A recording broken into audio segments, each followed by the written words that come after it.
Eu só senti o peso das palavras dela ecoando na sala. Você não pertence a esta família. Minha cunhada Beatriz disse isso com um sorriso frio, enquanto segurava a taça de vinho como se fosse uma rainha em seu castelo. Mas ela não sabia que aquele castelo tinha sido construído com o meu dinheiro. Que cada tijolo, cada móvel, cada conta bancária que eles achavam que era da família tinha o meu suor, as minhas noites sem dormir, os meus sacrifícios. Eu me chamo Helena. Tenho 40 anos e até aquele momento eu acreditava que tinha construído uma vida sólida. Conheci meu marido, Ricardo, quando ele tinha 28 anos e trabalhava como gerente de loja. Eu já tinha minha primeira boutique de roupas importadas em São Paulo, no bairro dos Jardins. Não era grande, mas era minha. Cada peça que eu escolhia, cada cliente que eu conquistava, era fruto do meu trabalho desde os 19 anos. Ricardo era charmoso, atencioso, me fazia rir. E eu, talvez por solidão, talvez por realmente acreditar que tinha encontrado um parceiro, me apaixonei. Nos casamos 2 anos depois. Foi quando conheci a família dele de verdade. A mãe dele, Dona Célia, era gentil, mas distante. O pai, seu Paulo, trabalhava no interior e raramente aparecia. Mas Beatriz, a irmã mais velha de Ricardo, era diferente. Ela tinha 35 anos na época, era divorciada e vivia com os pais depois que o casamento dela desmoronou. Desde o primeiro jantar em família, senti o olhar dela me medindo, me julgando. Então você tem uma lojinha de roupas? Ela perguntou, com aquele tom que parecia casual, mas que escondia veneno. Que fofo. Deve ser um hobbyzinho interessante. Ricardo riu. Não me defendeu. Apenas riu e mudou de assunto. Eu engoli aquilo. Pensei, ela ainda está magoada com o divórcio, deve estar passando por um momento difícil. Eu seria compreensiva. Eu seria a cunhada perfeita. Nos primeiros 5 anos de casamento, minha boutique cresceu. Abri uma segunda loja em Moema, depois uma terceira na Vila Madalena. Eu acordava às 5 da manhã para ir aos fornecedores, viajava para a Europa 3 vezes por ano para escolher coleções exclusivas e trabalhava até meia-noite fazendo a gestão financeira. Ricardo, enquanto isso, continuava no mesmo emprego. O salário dele mal cobria as despesas pessoais dele. Quem pagava o apartamento onde morávamos? Eu. Quem pagava o carro dele? Eu. Quem sustentava as viagens de fim de ano que a família inteira fazia junta? Eu. Mas ninguém sabia disso, porque eu tinha cometido um erro crucial. Por amor, por confiança, eu havia colocado 40% das minhas empresas no nome de Ricardo. Somos um casal, eu disse na época. Tudo que é meu é nosso. Ele sorriu, me abraçou e disse que eu era a mulher mais incrível do mundo. Beatriz, no entanto, nunca me tratou como parte da família.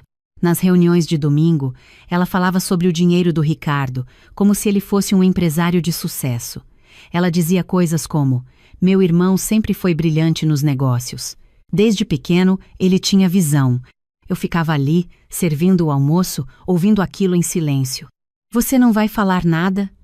Ricardo me perguntou uma vez, depois de um desses almoços. Falar o quê? Eu respondi. Que você é a dona das lojas, que eu só tenho meu nome lá porque você quis. Eu olhei para ele surpresa. Você quer que eu humilhe sua irmã? Ela está passando por um momento difícil, Ricardo. Deixa ela pensar o que quiser. Ele deu de ombros. Tudo bem. Você decide. E foi assim que começou. Eu calada, deixando Beatriz construir uma narrativa onde Ricardo era o herói e eu era apenas a esposa que tinha sorte de ter um marido tão bem-sucedido. Mas tudo mudou no mês de abril deste ano. Eu estava planejando algo grande, o lançamento da minha 4ª boutique, desta vez em um shopping de luxo na Avenida Paulista. Não seria apenas uma loja, seria um evento. Eu tinha convidado 60 pessoas, clientes VIPs, fornecedores internacionais, influenciadoras digitais e até uma jornalista de moda da Vogue Brasil. Eu estava empolgada. Finalmente, depois de 15 anos de trabalho duro, eu teria o reconhecimento que merecia. Foi quando Beatriz apareceu na minha casa, sem avisar, numa tarde de terça-feira. Precisamos conversar, ela disse, entrando sem esperar que eu a convidasse. Ricardo não estava em casa. Ele tinha ido para o trabalho. Beatriz sentou no sofá da sala, cruzou as pernas e me olhou com aquela expressão que eu já conhecia. superioridade disfarçada de preocupação. Helena, eu vim aqui como sua cunhada, como alguém que se preocupa com você. Preocupa? Eu repeti, ainda de pé. Sim, eu sei que você está planejando abrir outra loja, e eu acho que isso é um erro.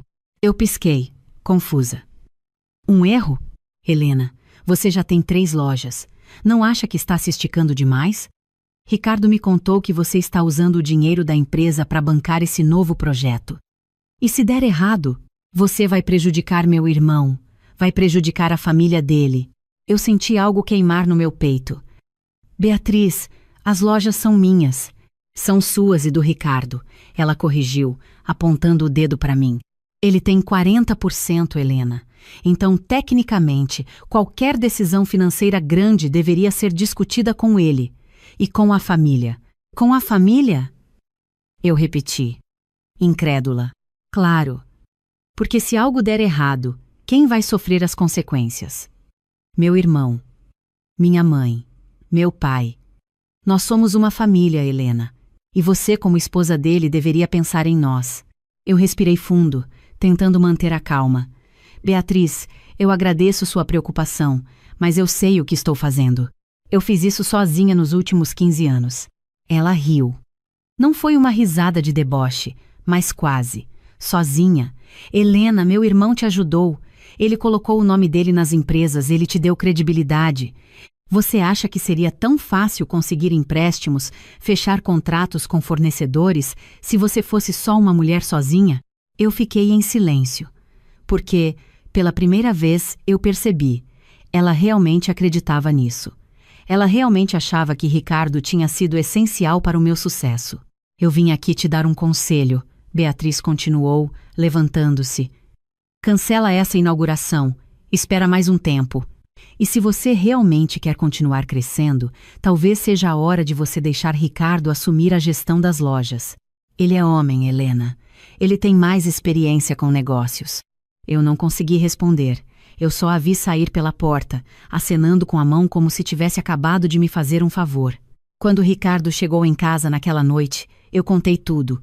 E o que você disse para ela? Ele perguntou, enquanto tirava os sapatos. Eu disse que as lojas são minhas. Ele fez uma pausa. Mas elas são nossas, né? Tecnicamente. Eu olhei para ele, sentindo algo se romper dentro de mim. Ricardo, você sabe quem construiu isso. Você sabe quem acorda de madrugada, quem viaja, quem faz a gestão. Você sabe. Ele deu de ombros. Eu sei, Helena. Mas minha irmã tem um ponto. Talvez você esteja se esticando demais. Talvez seja melhor esperar. Esperar? Eu repeti, incrédula. É. Só até as coisas estabilizarem. Eu não dormi naquela noite. Fiquei na sala, olhando para o teto, pensando em tudo. Em todos os anos que eu passei calada, aceitando as indiretas de Beatriz. Em todas as vezes que Ricardo não me defendeu. Em todas as vezes que eu coloquei a harmonia da família acima da minha própria dignidade. E foi ali, às 3 da manhã, que eu tomei uma decisão. Na manhã seguinte, liguei para minha advogada Droro Patrícia. Ela era uma amiga da faculdade que havia se especializado em direito empresarial. Patrícia, eu preciso de você. Urgente. Nos reunimos no escritório dela naquela tarde. Expliquei toda a situação. O casamento, a participação de Ricardo nas empresas, a família dele, Beatriz. Patrícia me ouviu em silêncio, fazendo anotações. Helena, você tem um problema. Mas também tem uma solução. Qual? Ricardo tem 40% das empresas no papel. Mas quem investiu o capital inicial? Quem gerencia as operações? Quem assina todos os contratos? Então você tem provas documentais de que você é a verdadeira proprietária. Ricardo é apenas um sócio nominal. Se você quiser, podemos fazer uma reestruturação societária. Você pode comprar a parte dele. Ou, se ele não aceitar, podemos entrar com um processo de dissolução de sociedade. Eu respirei fundo. E se eu quiser vender? Patrícia me olhou, surpresa. Vender? Sim, tudo. Eu quero vender 70% das minhas lojas para um investidor externo e eu quero fazer isso antes da inauguração. Ela ficou em silêncio por alguns segundos. Você tem algum investidor em mente? Sim, a Maison Bellini. A Maison Bellini Era uma rede italiana de boutiques de luxo que estava entrando no mercado brasileiro. Eles já haviam me procurado 2 anos atrás, oferecendo uma parceria. Na época, eu recusei, mas agora, eu via uma oportunidade. Se você fizer isso, Patrícia disse, você vai transformar suas lojas em parte de uma franquia internacional. Você vai perder controle operacional, mas vai ganhar muito dinheiro. É Isai. E Ricardo, ele vai receber parte desse dinheiro também. Eu sorri. Pela primeira vez em semanas. Eu sorri de verdade. Eu sei. Mas o dinheiro dele vai ser calculado apenas sobre os 40% que ele tem. E depois da venda, ele não terá mais nenhum vínculo com as lojas. Nem ele, nem a família dele. Patrícia sorriu de volta. Você quer que eu entre em contato com a Maison Bellini? Sim, e eu quero que isso seja feito em segredo. Ricardo não pode saber. Ninguém pode saber. Nos 15 dias seguintes, eu vivi uma vida dupla. De dia, eu continuava planejando a inauguração da 4ª loja como se nada estivesse acontecendo. Eu atendia ligações de fornecedores, confirmava a presença dos convidados, escolhia as peças que seriam expostas. De noite, eu me reunia com Patrícia e com os representantes da Maison Bellini. Eles estavam empolgados, eles queriam as minhas lojas, queriam a minha clientela, queriam o meu nome. A oferta deles foi generosa. 8 milhões por 70% das ações. Eu ficaria com 30%, mas não teria mais nenhuma obrigação operacional. Eles assumiriam tudo. Ricardo, com seus 40%, receberia 2 milhões. Uma fortuna para alguém que nunca investiu 1 centavo. Mas o melhor de tudo, depois da venda, o nome dele seria removido de todas as empresas. Ele não seria mais sócio. Ele seria apenas um ex-marido que teve sorte de estar casado com a pessoa certa na hora certa. No dia 20 de maio, 3 dias antes da inauguração, eu assinei o contrato com a Maison Bellini.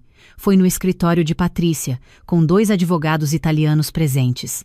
Eles me parabenizaram. Disseram que eu era uma mulher de visão. Eu sorri. Mas por dentro, eu sentia algo mais complexo. Não era felicidade, era libertação. Voltei para casa naquela noite e encontrei Ricardo assistindo televisão. Como foi seu dia? Ele perguntou, sem tirar os olhos da tela. Foi bom, eu disse. Amanhã eu preciso te mostrar uns papéis.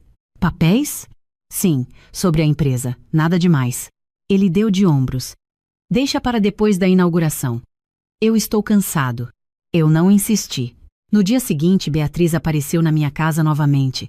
Dessa vez ela trouxe a mãe dela, Dona Célia. Helena, nós precisamos conversar sobre a inauguração, Beatriz disse, sentando-se no sofá sem pedir licença. Dona Célia ficou de pé, parecendo desconfortável. O que tem a inauguração? Eu perguntei. Nós achamos que você deveria incluir o nome do Ricardo nos convites.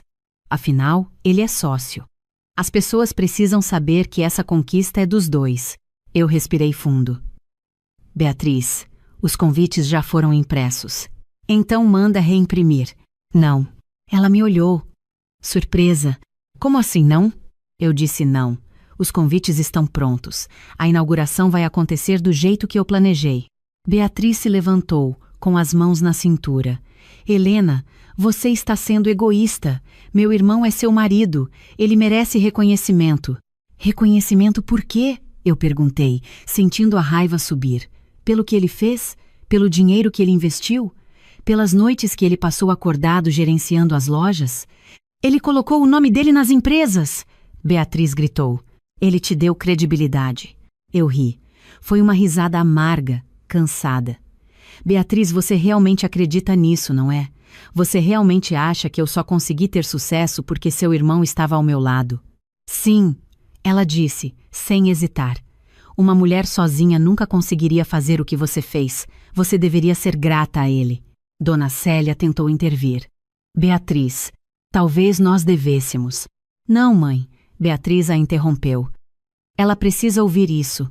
Helena, eu vim aqui para te dar um ultimato. Ou você coloca o nome do Ricardo nos convites, ou nós não vamos à inauguração. E nós vamos deixar bem claro para todo mundo que você é uma esposa ingrata que tenta roubar os méritos do marido. Eu olhei para ela. E, pela primeira vez, eu não senti raiva. Eu senti pena. Tudo bem, Beatriz, eu disse calmamente. Vocês não precisam ir à inauguração. Ela piscou, confusa. Ok, eu disse. Vocês não precisam ir. Na verdade, eu prefiro que não vão. Beatriz abriu a boca, depois a fechou. Ela olhou para a mãe, depois para mim novamente. Você vai se arrepender disso, Helena, ela disse, pegando a bolsa. Você vai se arrepender. Elas saíram. E eu, pela primeira vez em 15 anos, senti que estava respirando de verdade. A inauguração aconteceu no dia 23 de maio, às 19 horas. O shopping estava decorado com flores brancas e luzes douradas. 60 pessoas confirmaram presença. Empresários, influenciadoras, jornalistas, fornecedores. Ricardo foi comigo. Ele estava usando um terno que eu comprei para ele uma semana antes. Você está animado? Eu perguntei, enquanto estávamos no carro a caminho do evento. Claro, ele disse, mexendo no celular. Vai ser bom para os negócios. Para os negócios? Eu repeti, sentindo algo gelado no peito. Quando chegamos, as pessoas já estavam lá. A loja estava linda. Eu tinha escolhido cada peça pessoalmente. Vestidos italianos, bolsas francesas, sapatos espanhóis. Mas havia algo que Ricardo não sabia. Algo que ninguém sabia, exceto Patrícia e os representantes da Maison Bellini. Às 20 horas, eu subi no pequeno palco que havíamos montado no centro da loja. Peguei o microfone. Todas as 60 pessoas pararam de conversar e olharam para mim. Boa noite a todos. Eu comecei, tentando manter a voz firme. Obrigada por estarem aqui. Essa noite é muito especial para mim. Ricardo estava na primeira fila, sorrindo. Eu abri minha primeira loja há 15 anos. E desde então, cada dia foi uma batalha. Foram noites sem dormir, viagens exaustivas, decisões difíceis, mas eu nunca desisti, porque eu acreditava em algo, que uma mulher pode construir o que ela quiser, se ela tiver coragem. As pessoas aplaudiram, mas hoje eu continuei. Eu vim aqui não apenas para inaugurar uma loja, eu vim para fazer um anúncio importante. O sorriso de Ricardo vacilou. Nas últimas 2 semanas, eu finalizei uma negociação com a Maison Bellini, uma das maiores redes de boutiques de luxo da Europa. Eles compraram 70% das minhas empresas. A partir de hoje, minhas lojas fazem parte de uma rede internacional. As pessoas começaram a murmurar. Alguns aplaudiram, surpresos. Ricardo estava pálido. Isso significa, eu disse, olhando diretamente para ele, que eu não sou mais a gestora dessas lojas. Eu vendi minha participação operacional. E junto com ela, todas as responsabilidades. Patrícia, que estava ao meu lado, entregou um envelope. Ricardo, eu disse, descendo do palco e caminhando até ele. Aqui estão os documentos da venda. Você recebeu 2 milhões pela sua parte. O dinheiro já está na sua conta. Ele pegou o envelope, mas não o abriu. Apenas me olhou, boquiaberto. Você vendeu? Ele perguntou, quase sussurrando. Sim, eu vendi. E você não é mais sócio.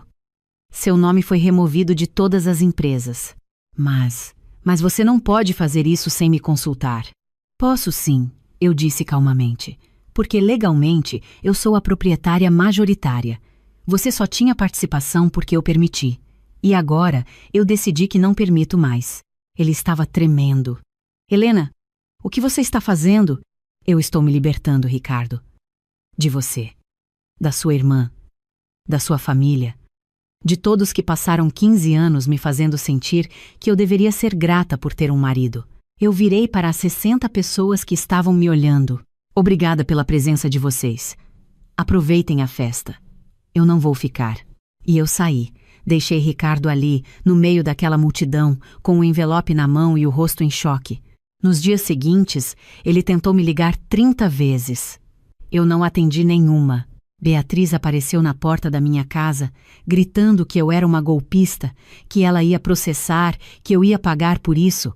Eu nem abri a porta. Dona Célia me mandou uma mensagem. Helena, por favor, vamos conversar. Eu sei que meu filho errou, mas somos família. Eu respondi. Família se protege. Família não deixa você ser humilhada em silêncio. Hoje, 2 meses depois, eu estou vivendo em uma cobertura no Leblon, no Rio de Janeiro, longe de São Paulo, longe deles. Eu ainda tenho meus 30% das empresas, o que me rende uma boa quantia mensalmente. Mas eu não preciso mais trabalhar 16 horas por dia. Eu não preciso mais provar nada. Ricardo me mandou uma última mensagem, há 3 semanas. Eu não sabia que você se sentia assim. Eu sinto muito. Eu li. E não respondi. Porque algumas desculpas chegam tarde demais. Alguns erros não têm volta. E no final, o que eu aprendi é isso. Você pode perdoar quem te machuca, mas você não precisa ficar. Eu sorri quando Beatriz me disse para sair da vida do irmão dela, porque ela não sabia que ao me empurrar para fora, ela estava me empurrando para a liberdade. E o vazio que eu deixei naquela sala, com 60 pessoas me olhando, não foi criado por mim. Foi criado por eles, por anos de desprezo disfarçado de preocupação, por anos de silêncio quando eu precisava ser defendida. Eles queriam que eu desaparecesse. E eu desapareci, mas não da forma que eles esperavam.